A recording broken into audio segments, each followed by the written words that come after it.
हमारे यहाँ सोसाइटी में खुसूसन जो लोअर मिडिल क्लास है, मिडिल क्लास है, वहाँ बच्चों की जो जहन साजी की जाती है वो की जाती है नौकरी करनी है, कारोबार करने के लिए जहन नहीं बनाए जाते। तो अपने बच्चों को कारोबार करना किस तरह सिखाएं, इसके लिए वालिदैन को अपने बच्चों की जहनी तरबियत किस तरह करनी चाहिए? इसका सबसे अच्छा तरीका जो हमारे ना एक पिछले साल इन्वेस्टिंग मास्टर क्लास के मेंबर थे, उन्होंने हमें बताया, मुझे, मैं सबसे वो शेयर करना चाहूँगा। वो कहते थे, मैं ना पिछले 10 सालों से ना हर ईद पे अपने जो पोते पोती थी और बच्चे थे, बच्चे तो खैर बड़े हो गए थे, तो जो पोते पोती थी ना उनको मैं एक शेयर देता होता था 5,000 रुपये का, और साथ उनको 5,000 रुपये ईद ही देता होता था। तो जब वो उन्होंने देखा 10 साल तक कि जो शेयर थे उनकी वैल्यू लाखों में चली गई और जो पैसे मिले वो हमने खर्च करके जो है वो उड़ा दिए, तो उनको फिर समझ आता है सेविंग करने का और इन्वेस्टमेंट करने का असल फ़ायदा क्या है। तो अपने जो भी यंग जनरेशन है उनको आहिस्ता आहिस्ता एक्सपोजर दें। हाँ, उनको तो जो कितनी है, उम्र से दें? ये तो आप 5 साल से भी शुरू कर सकते हैं। अच्छा। 5 साल में, 2-3 साल में जो है सब ईदी देना शुरू कर देते हैं, तो आपको जो है उनके नाम पे एक अकाउंट खुलवा के थोड़ी अच्छा, सी आप ये इन्वेस्टमेंट कह कर रहे दें हैं वहाँ कि पे। हर आदमी को, हर वालिदैन को उसके जितने भी बच्चे हैं उन तमाम का अकाउंट खुलवाना चाहिए? अपने अकाउंट पे भी कर सकते हैं, उनको बता सकते हैं कि ये और ये मैंने आपके अकाउंट लिए सेव खुलवाने के किया लिए है। शनाख्ती कार्ड बनना जरूरी होता है? जैसे बैंक में भी होता है ना, जूनियर अकाउंट खुल जाता है हाँ एक उसके ओनर सीनियरशिप के अंदर, हाँ उसी तरीके से स्टॉक मार्केट में भी आप अपने नाम पे भी अकाउंट खुलवा सकते हैं, ज़रूरी नहीं है उनके नाम पे खुलवाएं। हाँ लेकिन एक चीज़ जब सेपरेट वो खुद देखेंगे, अब लोग बहुत डेटा देखते हैं, हाँ इवन छोटे बच्चे भी जो है वो यूट्यूब पे सारा देख रहे होते हैं कि यहाँ पे इन्वेस्टमेंट करनी चाहिए, वहाँ पे इन्वेस्टमेंट करनी चाहिए। और ये जो सैलरी माइंडसेट भी जो है ना, ये भी दुनिया में थोड़ा थोड़ा अब चेंज हो रहा है। यंग बच्चे भी जो हैं एंटरप्रेन्योरशिप की तरफ आ रहे हैं, तो उनको फर्दर। ये जो आपने सैलरी माइंडसेट की बात की ना, तो हम अपनी नौजवान नस्ल को इस माइंडसेट से कैसे निकालें? खासतौर पे जो आपकी मिडिल क्लास है, वो तो उसने तो उस नौकरी के अलावा उसके जहन में कुछ आते ही नहीं है, हमें नौकरी करनी है। ये दुनिया भर में ये है, ऐसा नहीं है कि सिर्फ पाकिस्तान में, दुनिया भर में भी जो है एक इसको सेफ समझा जाता है। हमसे पिछली जनरेशन आप लेकिन देखेंगे, कंफर्ट जोन है ना, कंफर्ट जोन है, बिल्कुल ऐसे ही है। वो तो और पहले तो कंफर्ट जोन होता था, इंसानी तरक्की का सबसे बड़ा दुश्मन होता है। सबसे ज़्यादा एक फ्लैगशिप ज़िंदगी को समझा जाता था कि एक बंदा है, उसने अपनी नौकरी एक कंपनी में शुरू की और वो रिटायर भी वहीं पे हुआ, हाँ। उसको सेलिब्रेट किया जाता था कि इसने देखो इतनी मेहनत की, एक कंपनी के साथ जो है जुड़ा रहा, हालांकि खुद उसको ये इतनी ज़्यादा अलमिया उसका, उसकी जिंदगी की नाकामी है। पहले इसको सेलिब्रेट किया जाता था, अब लोगों को समझ आया कि ये एक अलमिया है। अलमिया है। हाँ, तो अब जो है लोग खुद भी अपनी चीज़ें तलाश कर रहे होते हैं। लेकिन सबसे अच्छा तरीका है, आपको जो भी चीज़ अच्छी लगती है ना, वॉरेन बफे कहता है कि always look to make your passion your profession. Okay. यानी कि जिस चीज़ में आपको शौक है उसको अपना प्रोफेशन बना लें, उसमें आपके ना एक्सेल करने के चांसेस भी ज़्यादा होते हैं। वो आप जो है, जो लोग 15-20 साल बाद जाकर जहाँ पहुँचेंगे वहाँ आप 5 साल में पहुँच सकते हैं, अच्छा, एक क्योंकि आप स्टॉक दिन रात मार्केट, उसके बारे में सोचते हैं। स्टॉक मार्केट के हवाले से आप एक बात ये बताएं कि कितने पैसे स्टॉक मार्केट में मिनिमम आप इन्वेस्ट कर दें कि उसके बाद दूसरा काम करने की ज़रूरत नहीं है, बस फिर आप मोबाइल पे जो है ना सिर्फ टिकटॉक की रीलें देखते रहो, पैसा गिरता रहेगा? ये जो हमने पूरा प्लान बनाया ना 15 से 20 साल वाला, हाँ। उसका भी मकसद यही है। उसका मकसद ये नहीं है कि अरबपति बन जाना है या करोड़ों में पैसे करने हैं और फिर जो दिल में आए करो। उसका हाँ। मकसद ये है कि एक टाइम ऐसा है कि जो मेरे पास जो सेविंग्स है ना, उससे जो हर साल प्रॉफिट आता है ना, वो मेरी सैलरी से ज़्यादा हो। तो कितना होनी चाहिए देखिए, इन्वेस्ट? उसके लिए फिर आप ऐसे कर सकते हैं कि पाकिस्तान में ना 7 से 8% डिविडेंड हर साल आ जाता है। तो अगर लेट से आपने हर साल टारगेट करना है कि मुझे 1 लाख रुपया जो है ना डिविडेंड से आए, तो आपके साल के 12 लाख रुपए हुए। उसके लिए आपको सेव करने पड़ेंगे तकरीबन 1.5 करोड़ रुपए। अगर आप 1.5 करोड़ रुपए हाँ, इन्वेस्ट कर दें? तो आपको जो है प्रॉफिट तो ज़्यादा आएगा, हाँ प्रॉफिट तो तकरीबन 20% आता है हर साल, हाँ। लेकिन वो महंगाई भी हो जाती है थोड़ी थोड़ी। तो आप सिर्फ वो हिस्सा खर्च करते हैं जो कि महंगाई के साथ ग्रो होता है। तो आप 8 से 10% जो डिविडेंड आते हैं वो आप जो है स्पेंड भी कर सकते हैं, अपने किचन का खर्चा भी चला सकते हैं उससे। सही। तो 1.5 से 2 करोड़ एक ऐसी प्लेस होती है जहाँ पे जाके आपको महीने का लाख रुपए का डिविडेंड आता है, उससे आप अपने ज़रूरी खर्चे चला सकते हैं। ये क्रिप्टो का बड़ा हुआ है, ये है क्या? देखिए, क्रिप्टो एक, जब दुनिया में फाइनेंशियल क्राइसिस हुआ, लोगों ने देखा कि हमारे जो बैंकों में पैसे पड़े हुए हैं वो सेफ नहीं है, और बैंक जो है उससे सट्टेबाजी कर रहे हैं। हाँ। तो एक बंदे ने, जो अनोनिमस है, आज तक पता नहीं चला कौन है, अच्छा, उसका आज तक पता नहीं चला? आज तक पता नहीं चला। मोस्ट प्रॉब्ली जो है ना, ये 3-4 कंपनीज हैं जिन्होंने मिलके ये बनाया था। हाँ। तो उन्होंने कहा कि हम ऐसा ऐसा सिस्टम बनाते हैं जिसमें ह्यूमन इंटरवेंशन ही ना हो। तो उन्होंने एक चीज़ क्रिएट की, बिटकॉइन। उसका ऑटोमेटिक सिस्टम बनाया हुआ था कि ये जो है ना, आप किसी को भी ट्रांसफ़र कर सकते हैं, किसी से इजाज़त लेने की ज़रूरत नहीं। अच्छा। तो इसके अंदर फिर जो है आहिस्ता आहिस्ता लोगों ने देखा कि अब ये और काफ़ी, ये बना किस मुल्क में? मुल्क का भी नहीं पता, जो फाउंडर का नाम बताते हैं उससे ऐसा लगता है कि ये जापान बेस्ड है, लेकिन ये भी नहीं पता, जैसे कि इंसान का नहीं पता वैसे ये भी नहीं पता कि कौन से मुल्क से जो है बना था। अच्छा।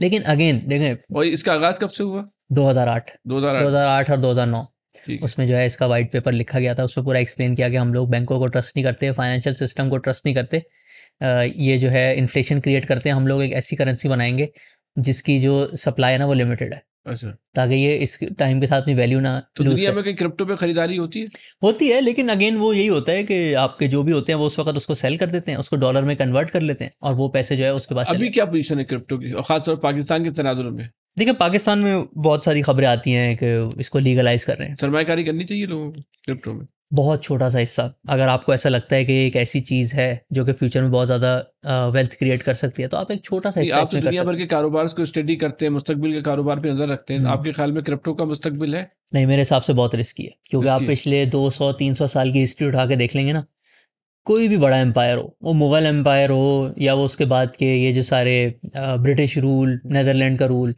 करेंसी जो है ना हर मुल्क अपने काबू में रखता है, अच्छा। वो लोगों को नहीं देता। तो ये अमेरिका बड़ा इंटरेस्ट ले रहा है क्रिप्टो में, क्यों ले रहा है? वो डिफरेंट प्रेसिडेंट्स आते रहते हैं, वो भी जो है दुनिया से इन्वेस्टमेंट अट्रैक्ट करने के लिए इस तरह की बातें करते रहते हैं। लेकिन ये जो सारी ट्रम्प टैरिफ की वॉर भी चल रही है, इसके पीछे मकसद तो क्या? यही है ना कि डॉलर को प्रोटेक्ट करना, डॉलर को दुनिया की नंबर 1 करेंसी रखना। क्रिप्टो के हक में नहीं है। आजकल के जो प्रेसिडेंट है वो प्रमोट करते हैं, हाँ। लेकिन उस लेवल तक प्रमोट नहीं करेंगे कि ये डॉलर को बीट करते, अच्छा। क्योंकि उससे जो अमेरिका की पूरी ये ऐसा हेजेमनी है वो नहीं, खराब ऐसा हो आपके जाएगी। ख्याल में ये अमेरिका जो क्रिप्टो को इतना प्रमोट कर रहा है, ये दुनिया को ट्रैप कर रहा है? नहीं, ट्रैप नहीं कर रहा, ये सिर्फ कोशिश कर रहे हैं कि अगर क्रिप्टो से रिलेटेड कोई बिजनेस बन रहे हैं दुनिया में तो हमारे मुल्क में आ जाए, हमें फायदा हो जाए उसका, उसमें जो इन्वेस्टमेंट आनी है ना वो हमारे पास आ जाए, इसमें जो लोगों को फायदा हो रहा है वो अच्छा, ऐसे हमारे लोग साथ हैं रखें। जिन्होंने क्रिप्टो में कमाया है?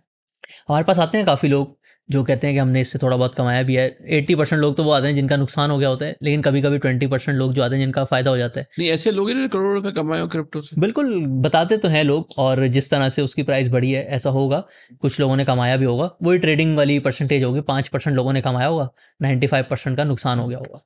अच्छा। लेकिन अगेन रूल यही है कि आप जो है अपना फाइनेंशियल फ्यूचर दाव पे नहीं लगा सकते। अच्छा। एक चीज़ में आपने इन्वेस्टमेंट कभी करनी ही नहीं है, हाँ। आपने जो है हमेशा अलग अलग चीज़ों में इन्वेस्टमेंट करनी है, ताकि कल को जब आप रिटायर हो तो आप सेफ रहें।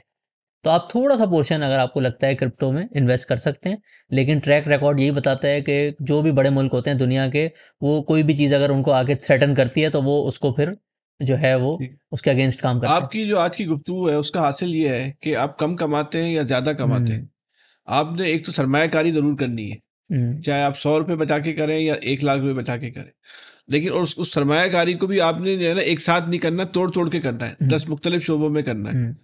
तो उसका जो है आपको जो है एक तो नुकसान कम होने का अंदेशा है, सरमायाकारी आपकी महफूज रहेगी, और मुस्तकबिल में जो है उसके आप जो है एक गैर मामूली नताइज जो है हासिल कर रहेंगे। बिल्कुल दूसरी ऐसे बात ही है। आपने बोली कि जो आपकी बात का हासिल में समझ पाया कि अपने बच्चों को कारोबार करना सिखाएं, और उसके लिए सबसे आसान रास्ता जो है वो स्टॉक मार्केट है, जहाँ से उसका जहन जो है वो कारोबारी जो है बनना शुरू हो जाएगा। और जब वो जब वो स्टॉक मार्केट के बारे में पढ़ना शुरू करेगा तो उसको समझ आएगा कि डिफरेंट बिजनेस किस तरीके से काम करते हैं। तो फ्यूचर में कल को उसने अपना खुद का बिजनेस भी शुरू करना होगा ना, तो उसको एक नॉलेज होगी। अच्छा, इस वक्त जो आईटी सेक्टर है या टेक्नोलॉजी सेक्टर है, वो स्टॉक मार्केट में जो है सबसे ज़्यादा मजबूत जड़ें रखता है मार्जिन ऑफ प्रॉफिट के लिहाज से? नहीं, ऐसा नहीं है, दूसरी कंपनीज के ज़्यादा प्रॉफिट होते हैं, और ये जो आईटी कंपनीज होती हैं ज़्यादातर एक्सपोर्ट करती हैं। तो जब से ये करेंसी स्टेबल हुई है ना, तो इनके प्रॉफिट उस तरीके से नहीं बढ़ रहे। ओके। लेकिन लंबे टाइम पे इन्होंने भी बहुत अच्छा प्रॉफिट कमाया है। आज हमने जो गुफ्तगू की ना, उससे एक चीज़ आपको समझ आ जाएगी कि स्टॉक मार्केट में अगर आपको लगता है ना कि अमीर लोग पैसे बनाते हैं, ऐसा बिल्कुल नहीं है। अमेरिका में 70% पॉपुलेशन स्टॉक मार्केट अकाउंट है उनके पास।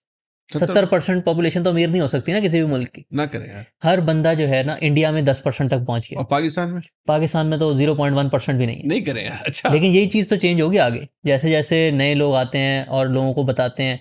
AI का दौर है, लोग खुद देख लेते हैं पिछले सालों में किसने ज़्यादा प्रॉफिट कमाया। तो ये क्या पाकिस्तान के लोगों का एतबार नहीं है?